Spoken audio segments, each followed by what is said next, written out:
Alors, bonjour, vous êtes la bienvenue sur cette chaîne, c'est la chaîne À l'aise au pays, le déclic matinal pour vous réveiller, vous secouer et vous booster un peu. Alors, récemment, nous avons commencé un chapitre sur les croyances en général et on avait commencé par les croyances limitantes. Les croyances limitantes, pendant qu'on en parlait, on parlait justement des croyances limitantes sur le plan de la santé. Aujourd'hui, on va s'attarder sur un autre type de croyance limitante qui, euh, qui nous empêche aussi de nous épanouir et de vivre la vie conforme à celle que nous voulons. Euh, j'ai récemment eu quelques amis qui m'ont posé un problème, ou bien qui m'ont parlé d'une situation dans leur lieu dans leur lieu de service. Ils me parlaient de certains conflits avec des collègues et il en ressort que dans nos bureaux aujourd'hui, quand vous arrivez dans nos bureaux aujourd'hui, il y a un système de fonctionnement qui n'a rien à voir avec le domaine professionnel dans lequel vous êtes obligé ou bien contraint ou bien il vous est proposé d'adhérer. Mais vous allez vous rendre compte que beaucoup d'entre vous ne savent pas dire non à des propositions ou bien à des styles de fonctionnement qui ne cadrent pas avec leurs valeurs. Parfois, il y en a qui arrivent avec de bonnes idées dans les lieux de service, dans les bureaux, dans leurs services, avec de très bonnes idées, mais qui, en fonction du système qui est en place, se laissent corrompre, se laissent détourner et se laissent pourrir la vie. Ça, c'est pour ce qui concerne la fonction publique. J'ai remarqué aussi, après avoir discuté avec quelques autres personnes, j'ai remarqué, j'ai pas fait de sondage, j'ai pas fait de grosses statistiques, mais je relève juste une situation. J'ai remarqué chez les personnes qui travaillaient dans le domaine, par exemple, du privé, les petites entreprises, dans les PME, les restos et tout ce que vous voulez, j'ai remarqué que beaucoup travaillent sans tenir compte du fait que ils doivent être passionnés par leur boulot. Beaucoup travaillent dans l'esprit de je tiens juste à gagner. J'ai même entendu quelqu'un me dire, gars, moi je veux juste gagner mon petit cash à la fin du mois, question d'arrondir ma fin du mois et de payer les factures ou bien d'assurer mes cotisations. Et je me suis rendu compte que personne de ceux avec qui je me suis entretenu ne travaillait pour rehausser l'image de l'entreprise. Personne ne travaillait pour donner un peu plus que ce qu'on lui demande. Personne. Et puis, vous vous rendez compte, quand vous êtes dans des petites entreprises et autres, vous vous rendez compte que les employés sont devenus non seulement ils se font la guerre avec leurs patrons tout le temps, et de l'autre côté, les patrons aussi ne leur donnent pas le lait. J'étais en formation tout récemment et je me suis entretenu avec quelques amis, quelques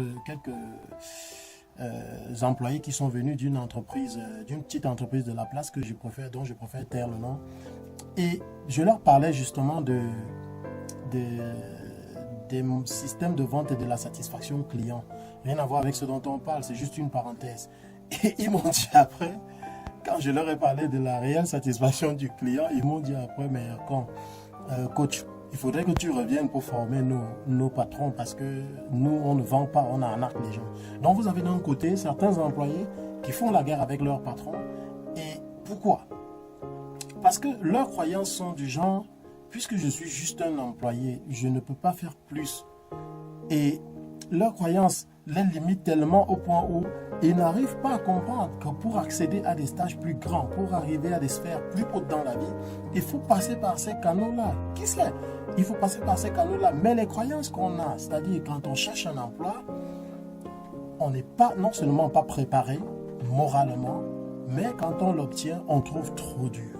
Alors, il y a des croyances limitantes comme ça dans tous les services et autour de nous. Et ça pourrit tellement le monde du travail aujourd'hui, au point où les patrons ne savent plus où mettre la tête, les employés aussi ne savent plus où mettre la tête.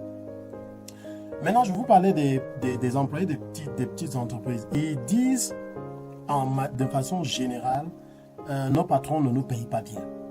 Mais tout au moins, personne ne démissionne de son boulot. Les patrons, quant à eux, ils n'ont pas appris comment manager leurs équipes, ils n'ont pas appris comment s'adresser à leurs employés, comment faire à ce que leurs employés leur donnent plus que ce qu'il ne faut, parce qu'un patron, un manager aujourd'hui, avec les outils qu'on a, est capable de donner plus que est capable de faire donner plus à ses employés, c'est-à-dire de les rendre beaucoup plus productifs, de les motiver, de les booster, un manager est capable de le faire avec les outils que nous possédons aujourd'hui.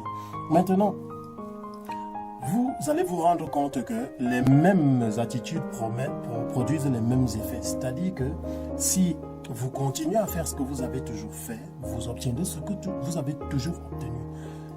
Je le dis parce que dans le monde du travail aujourd'hui, dans le monde dans le monde professionnel, pour ceux qui entreprennent ou pour ceux qui travaillent comme employés pour d'autres, et même pour les cadres, il est très important de se remettre en question et de savoir si le travail qu'on fournit est à la hauteur de nos valeurs et à la hauteur de nos attentes futures.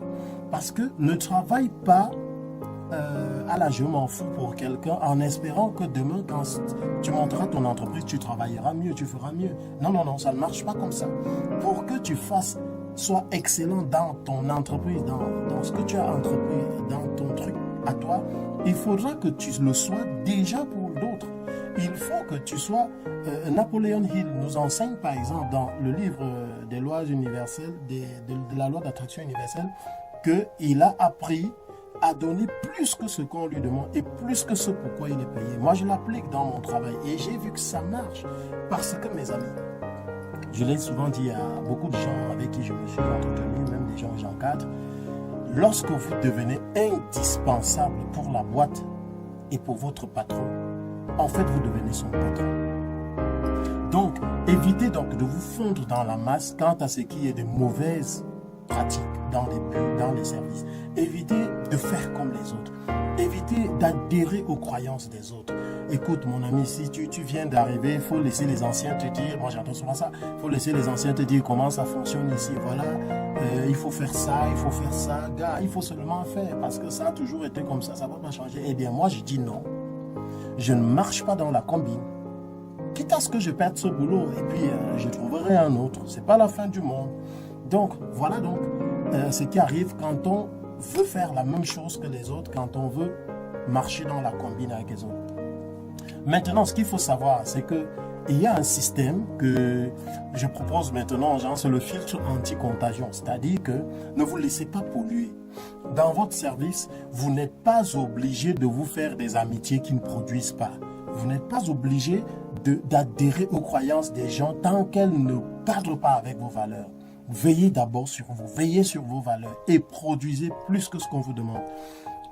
Il faut que vous établissiez autour de vous un filtre anti-contagion. Vous pouvez copier vous pouvez faire la modélisation. On l'apprend maintenant aux clients qu'on encadre. La modélisation, c'est de faire une fixation sur quelqu'un qui est un modèle dans ce que vous faites. Oui, vous pouvez le faire. Vous pouvez copier même quelqu'un. Ça, c'est un bon procédé. Mais ne copiez pas des mauvaises habitudes. Ne copiez pas des personnes négatives. C'est donc ça que j'appelle le filtre anti-contagion. Il y a aussi une sorte de bouclier. J'appelle ça le bouclier. Le bouclier, c'est qu'après que vous avez pris la démarche, vous avez pris le train en marche, vous avez planté la démarche selon laquelle vous avez votre filtre et que ce que vous écoutez, vous écoutez, mais vous ne laissez pas tout entrer, vous n'apprenez pas tout ce qu'on veut vous enseigner. Dès que vous l'avez fait, vous mettez dans une position de quelqu'un qui a un bouclier. Le bouclier, ce n'est pas pour lutter contre qui que ce soit, non, ce n'est pas pour des questions de totalité, non. Mais c'est un bouclier mental que je veux que vous installiez à partir d'aujourd'hui. Il y a un bouclier mental que vous pouvez installer, quitte à ce que les objectifs que vous vous fixez, que personne n'arrive et vous dire, écoute, ça, je ne pense pas que ça peut aller et ça vous démotive.